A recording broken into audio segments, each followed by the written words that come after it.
विनायक दामोदर सावरकर जन्म 28 मई 1883 एवं मृत्यु 26 फरवरी 1966 भारत के महान क्रांतिकारी, स्वतंत्रता सेनानी, समाज सुधारक, इतिहासकार, राष्ट्रवादी नेता तथा विचारक थे।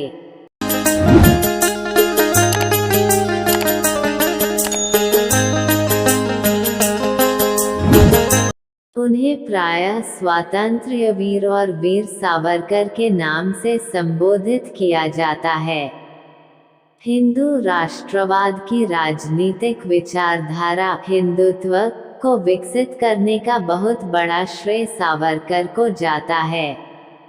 वे एक वकील, राजनीतिज्ञ, कवि, लेखक और नाटककार भी थे। उन्होंने परिवर्तित हिंदुओं के हिंदू धर्म को वापस लौटाने हेतु सतत प्रयास किए एवं इसके लिए आंदोलन चलाए। उन्होंने भारत की एक सामूहिक हिंदू पहचान बनाने के लिए हिंदुत्व का शब्द गढ़ा। उनके राजनीतिक दर्शन में उपयोगितावाद, तर्कवाद, प्रत्यक्षवाद, पॉजिटिविज्म, मानवतावाद, सार्वभौमिकता, व्यवहारिकता और यथार्थवाद के तत्व थे।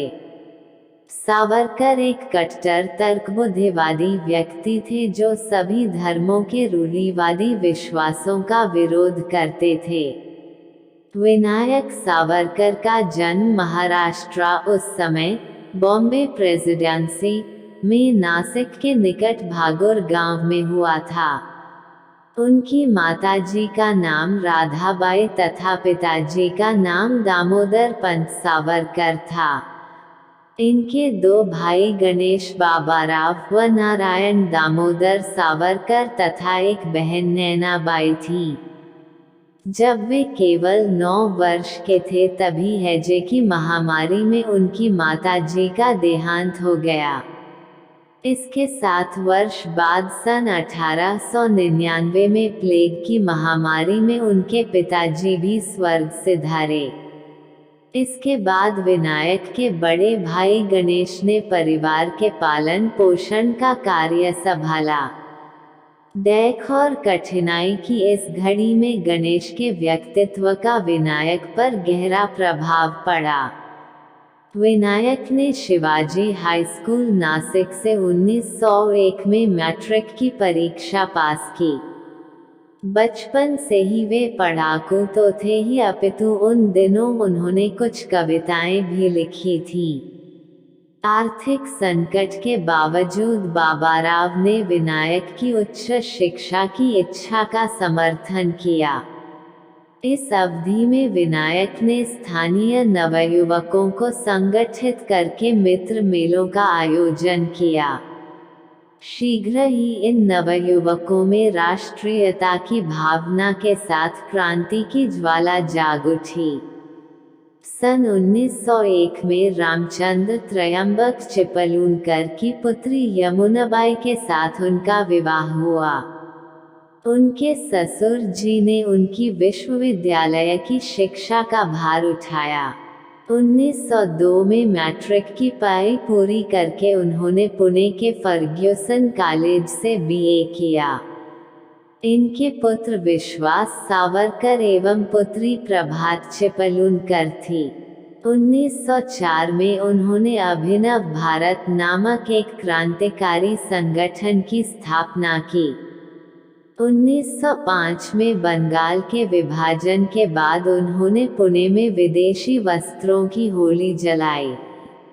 फर्ग्यूसन कॉलेज पुणे में भी वे राष्ट्रभक्ति से ओतप्रोत ओजस्वी भाषण देते थे।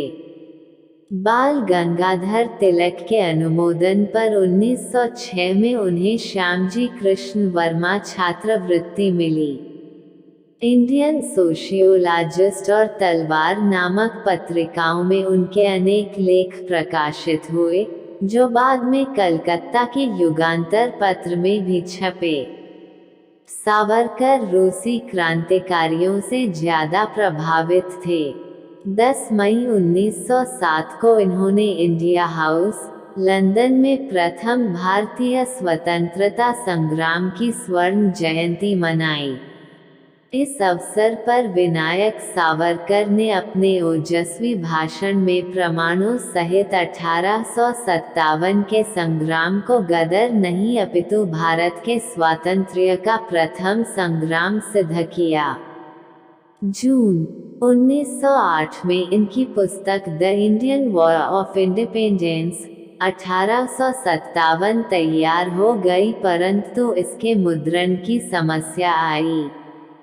इसके लिए लंदन से लेकर पेरिस और जर्मनी तक प्रयास किए गए, किंतु वे सभी प्रयास असफल रहे।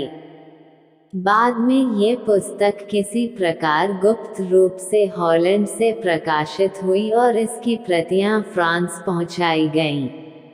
इस पुस्तक में सावरकर ने 1857 के सिपाही विद्रोह को ब्रिटिश सरकार के खिलाफ स्वतंत्रता की पहली लड़ाई बताया।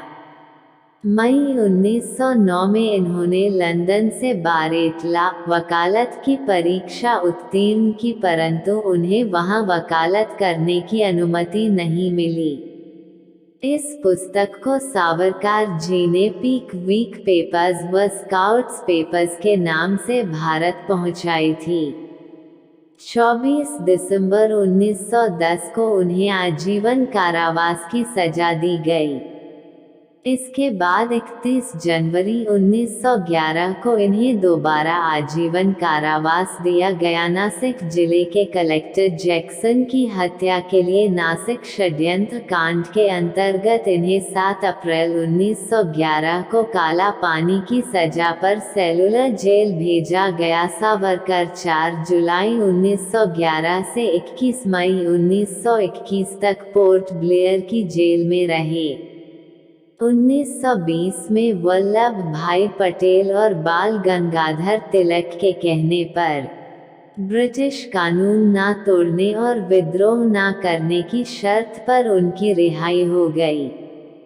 1921 में मुक्त होने पर वे स्वदेश लौटे और फिर 3 साल जेल भोगी। जेल में उन्होंने हिंदुत्व पर शोध ग्रंथ लिखा। इस बीच 7 जनवरी 1925 को इनकी पुत्री प्रभात का जन्म हुआ। मार्च 1925 में उनकी भेंट राष्ट्रीय स्वयंसेवक संघ के संस्थापक डॉक्टर हेडगेवार से हुई।